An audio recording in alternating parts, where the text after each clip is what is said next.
Today we're going to be adding some sound deadener underneath the headliner of the Honda Fit, but before we do that, we're going to jump on the tollway and get a base test at around 70 miles per hour.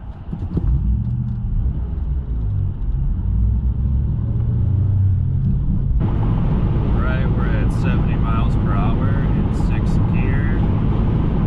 We're looking at flat 80 decibels. I'm going to pick it up to 75 and see what our reading is.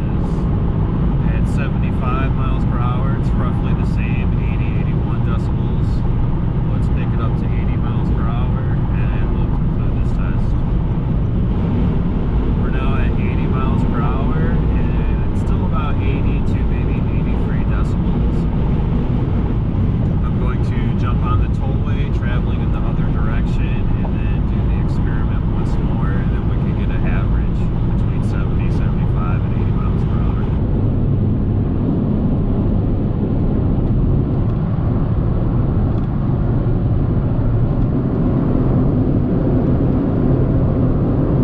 Now that we got our base test out of the way, it's time to remove the headliner. I already got a video on my channel on how to do this. It's going to be in the description down below, so we're just going to gloss past this.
To do the roof, I only used 12 sheets out of the 34 pack. That leaves me with 22 more sheets that I could use underneath the front and passenger seat.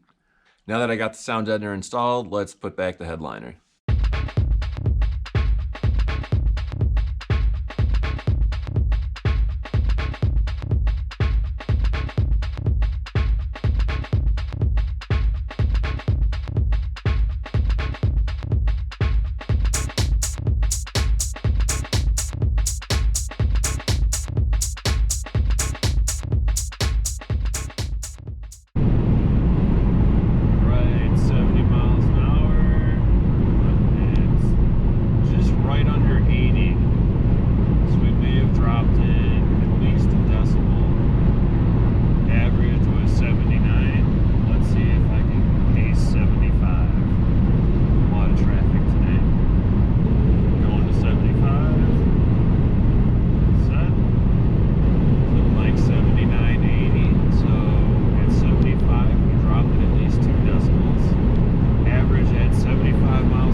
Most of the noise I'm experiencing is coming from the passenger side, and I believe it's because of the road shower. There's a 20 to 25 square inch flat surface, and it's just pushing against the wind, creating air turbulence. So eventually I would like to 3D print a cone. This should help reduce the noise and also help increase like a mile per gallon.